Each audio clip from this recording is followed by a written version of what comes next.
What's up everyone? The most chaotic veto ceremony in years just came by, so I have got my HOH robe on and we are ready to break everything down. We've got so much to talk about, so welcome to your live feed update. Right before we get started, if you are new around here, please hit the subscribe button. We are very close to 25,000 subscribers and I'm thinking about doing a 25,000 stream when that happens. But anyways, I'd appreciate if you could hit the subscribe button, and also hitting the like button means the world to me. It really helps with the YouTube algorithm, which hasn't been too kind to me this year. So if anybody would like to support the channel, I would appreciate people sending super thanks. You know, it takes a lot of coffee to do these updates, and if y'all feel like buying me a coffee, please head down to the super thanks below or consider becoming a member of the channel. Thank you so much. Let's jump into the video. Okay, if you did not see yesterday's video, I would advise that you go back and check it out, but I'm going to give you the TLDR right now. Too long don't read if you don't have the time. Basically, chaos happened at the veto ceremony. Just to remind things, there was talks of Tucker not using the veto on himself and then putting Quinn up as the replacement and backdooring him before he gets a chance to use his power, all that kind of stuff. Half of that happened, half of that went blindsided. It just all unfolded. Anyways, Tucker decided to use the power of veto on Angela. Angela came off the block. Cedric blindsided Tucker and put up Mackenzie instead, or MJ, instead of Quinn. But Cedric did actually warn Tucker in advance, we don't have the votes, use the veto on yourself, and Tucker was like, I don't give a I'm going to do it anyway, because Tucker's basically making the point that he's sick of all this passive playing that people are doing in Big Brother. He's sick of people just coasting by and playing easy and not making any big move whatsoever. So he wanted to shake it up. As a Big Brother fan, that meant a lot to me. As a game player, probably not the greatest move, but it was interesting to see. Anyways, Angela's in shell shock. She gets pulled off the block. And then Tucker goes on this huge rant about Quinn and exposing him for the power, saying that, you know, he's been totally schemy and he lied to so many people's faces. And Quinn's stock has gone kaboom. But before we get to that, I missed a key point. MJ, of course, has the power. She has the power called America's veto, meaning that if she or anybody she wants to ends up on the block in the first 4 weeks, one time she can pull that person off the block, and then America votes for the replacement nominee. Mackenzie did use the power of veto, the American veto, on herself, so Mackenzie's off the block now, and America, you will be choosing who the replacement nominee is. Now, I've looked at polls so far, and it seems like Quinn is leading by a mile in most of them. Listen, vote who you want. I endorse Quinn for this vote. I really do. I would like to see things mix up a bit, because I don't know. I listen, it keeps things spicy, and Tucker wants to face off against him in the AI arena. And I'm not going to lie, folks, as of right now, sip of coffee. As of right now, Tucker could go, Quinn could go. It's really hanging in the balance. It really is, because people are looking at both sides and thinking Tucker made a mess there, but also Quinn's been really slimy and schemy, so that's going to make for an interesting week. But at the same time, Kenny's name's in the mix, because Kenny's still on the block, and people are saying, I've had enough of Kenny, but it's like, it's target roulette, you know, it just keeps going round and round and round. It really is a game of Russian roulette this week on Big Brother, and I can't wait to see how it plays out. But anyways, that was the immediate fallout with Quinn being exposed, and then the arguments followed right after. We had a Angela versus Quinn argument, which I'm going to go into, and we also had a Tucker versus Cedric argument, among a whole host of other things that we definitely can't not talk about. Now, Chemo has known for more than a week now that Quinn has had this power, and T-Core expressed the fact that she was upset at Chemo for not sharing it with her. So they were very tight, but it seems like there's a fracture there that's kind of... This veto meeting has blew up the dynamics of the house. Things are changing, and dare I say, I don't want to get too ahead of myself, but we may have a split house on the horizon. Listen, if you've been watching me for a few years, you'll know your boy loves a split house. It's old school, I like it, but listen, honestly, seeing all these old school vibes it's reinvigorating my love into the game. It never went away, but it kind of It wobbles every year, and I'm sure that's the same for a lot of y'all, you know, because that's the life of being a Big Brother fan, though, you know. I don't even have to explain it to y'all. Y'all will get it. If you get it, if you know, you know. Let me know in the comment section below. But yeah, I don't know. This is the season I've enjoyed the most in a while so far. I hope it continues that way. But anyways, yeah, T-Car's expressing the fact that she was upset with chemo. So that's a bit of a fractured relationship at the moment. So that really, you know, even though neither of those, T-Car or chemo, was involved massively in this house veto, it really has, like, it's like the grenade has gone off and shrapnel has hit people all around, and feels like a mix-up. I like it. But anyways, yeah, so the feeds were initially off for a Angela and Quinn argument, but we caught a snippet of it, and like Quinn saying, you know, you've been accusing me of things I didn't even do, and then Angela's like, bullshit. Like, she really goes for it and says bullshit, and then everything like that. And at one point she goes, whoa, and then Quinn's like, yeah, whoa, dude, and then just walks off. Listen, Angela has got a reputation in the house already, and Quinn has not managed his target very well. I've got to say that. Like, Quinn could give a masterclass in. We know Angela already. We've been new. We know what the deal is with Angela. But with Quinn, he could do a masterclass in how to destroy your game in 24 hours. Like, it's insane, because he had the opportunity to come clean to his closest allies, and he straight up lied to their face, and that's why Tucker exposed him. And now that's why other people in the house, Chelsea, Brooklyn, people who actually really liked him, are starting to go, I don't know about that. But he's managed this thing terribly, and you know, this pretty much sums up my views on it. I did a tweet about it, and you can follow me at TV Talks with Tom on Twitter if you want to catch more of my thoughts about the game. But you know, I said Quinn telling people now, because he started to do the tour of coming clean to people after the veto ceremony, and I said that's not going to help.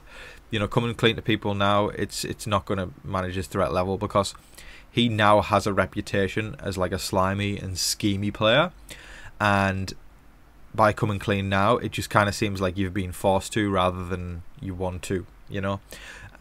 So that's why I think people are still doubting him and don't really want anything to do with him in the game, which is fair. You know, I wouldn't either if I was in there and I've found out somebody had been lying to the whole house all along, and then, I mean, yeah, I get it's the right thing to do, but he did not manage his situation well, and that's what's ended him up here.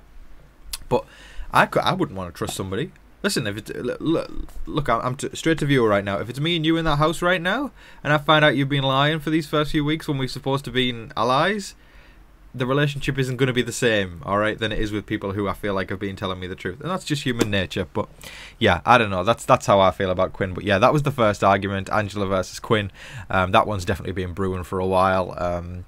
But they seemed to patch it up a little bit later. They were joking around in the garden a little bit later in the backyard. But I don't know. I'm going to put a pin in that, because when you've got a housemate like Angela, I don't even need to say any more. Let's end the segment there. Mackenzie and Leah have certainly been tight over the past couple of weeks, but Leah has started to kind of distance herself, I would say. It's interesting, that dynamic, because I feel like Leah hasn't made the inroads that Mackenzie has ever since Matt left and those two were kind of on the outside.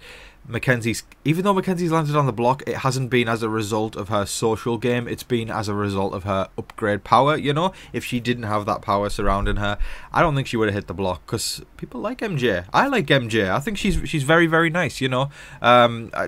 She seems chill, and she made cowboy caviar. That's enough for me to give a thumbs up. I still haven't tried that yet, but I want to thank all the people who sent the recipe through yesterday. Thank you. I think I'm going to try making some tonight, but anyways, thank you so much for that, folks. But yeah, I like MJ is the point, but Leah's kind of distancing herself. I think she's kind of making the point that I think she said something along the lines of she feels like MJ is a bit of a pick-me girl in front of all the guys. I don't know. There's fractures there that are starting to happen. Do I think they'll put each other on the block if they win HOH? No, but it's just definitely a dynamic to keep an eye on, because what once was very close has split, similar to T-Car and Chemo. This was a detrimental day in the house. The trajectory of the game changed with so many with so many tight bonds. That works better. with so many tight bonds, have split, and the game has gone kaboom. But everything's in the balance still, because America's vote hasn't even happened yet, and the AI arena hasn't even happened yet, and plus we've still got another fight to talk about, so let's do that. Cedric and Tucker had it out later in the night. You know, Tucker is basically making the point that Cedric is, you know, he thinks his word is as good as nothing, because of everything that happened. I mean, I've been making the case all week that Cedric has had the backbone of a jellyfish when it comes to his HOH, and I stand by that. I think the house has been running Cedric rather than Cedric has been running the house. But having said that, Tucker went in on Cedric about, you know, him blindsiding him and all that kind of stuff. He semi-blindsided him because Cedric did tell Tucker beforehand, we don't have the votes, use the veto on yourself, and Tucker replied with, I don't give a f, I'm just doing it anyway.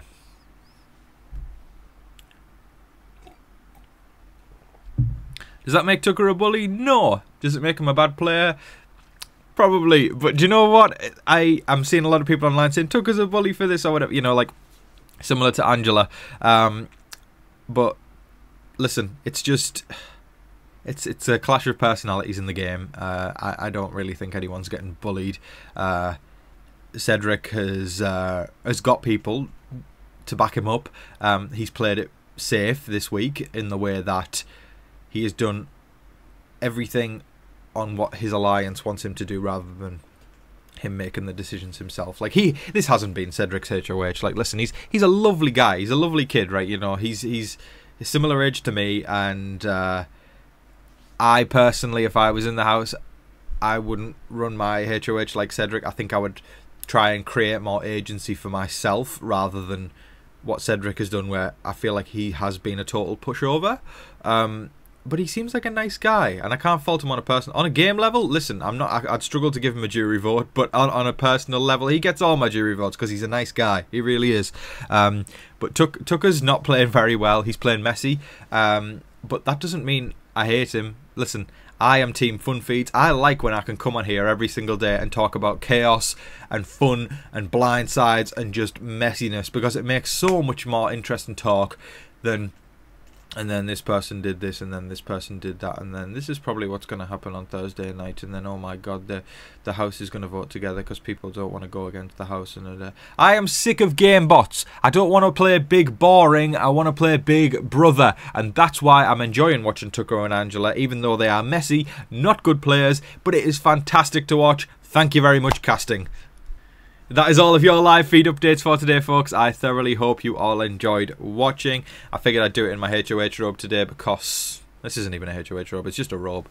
But I don't know, like it just felt like the vibes were chaos, and I was just going to sit back in my robe and enjoy and talk about the show. But anyways, thank you so much for everybody's continued support. I will remind people, the algorithm hasn't been too kind to me this year, so if you feel like supporting, it would mean the world if y'all could buy me a coffee in the comment section below just by sending a super thanks in, or consider becoming a member of the channel. And also there's a PayPal link in the description. Speaking of which, I'm going to shout out all the wonderful people who sent in super thanks and PayPal yesterday.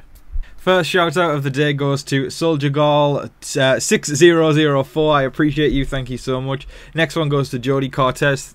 Thank you, Jody. I know you've been a long time supporter of the channel. Debbie Hunt 3036. Thank you so much, Debbie. I hope you have a wonderful day, my friend. Louisa Benez 6448. Thank you so much. I appreciate you. The Cat View. Thank you very much. Julia Halverson 623. Love your updates, Tom. This week will be bananas. Yes, it will. It's been bananas. It's been coconuts. It's been pineapples. It's been everything. Thank you, Julie. Mitch Owens 6552, thank you. Natalia De La Vega, thank you so much. I appreciate you ever so much. Living My Best Life 8641, thanks. Have a cup for me. I will have several. Thank you very much. I appreciate that. Karen 4acre 8823, I appreciate you. Mwah, have a wonderful day. Christy 6486, thank you, my darling. I appreciate that very much. Liz in Texas 1134, thank you. I appreciate you ever so much. Stephen Kerr 95, always good to see you on here, Tom. Your videos are some of the best parts of the Big Brother season. Thank you. Well, I appreciate that. Listen, I try my best. I really do. Thank you so much.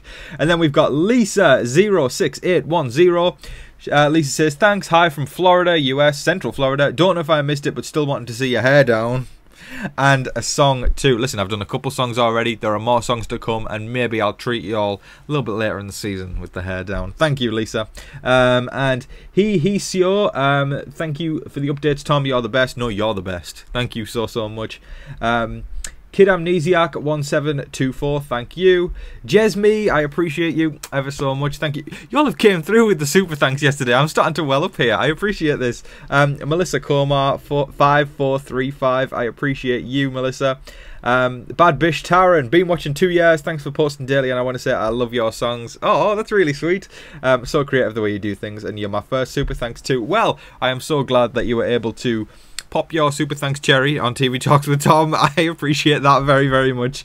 And Russell Bruno 9783, thank you, my darling. Finding Laurie, I know you're a long time supporter. 6645, thanks Tom, that video was fantastic. I love you from Oregon. I love you too, thank you so much. And Hourglass Work, I appreciate you as well. And a quick shout out to my PayPal people. J. David Postovitz, I appreciate you from a few days ago. Arlene Bolansky, again from a few days ago, thank you so much. Thomas Bacchus, thank you so much. And again from PayPal, Natalia De La Vega, I appreciate you so much. Wow, thank you so much for the support. Okay, I don't want to start welling up, so I should try and wrap things up. Yeah, y'all have came through. I know I was saying about how the algorithm hasn't been as kind to me this year. So y'all coming through like that is just really sweet. Thank you so much. I appreciate that. If anybody else wants to consider supporting the channel, buy me a coffee in the comment section below, or consider becoming a member of the channel. Thank you so much. Y'all have made one British guy very happy right now. Thank you ever so much. It means the world to me. Anyways, I hope you're all staying safe, staying positive, staying healthy out there. Remember to be kind to one another. But in the meantime, please don't forget to like, share, comment, subscribe, do all of that wonderful stuff. But until your next live feed update, I've been your host, Tom Vasey. Good night.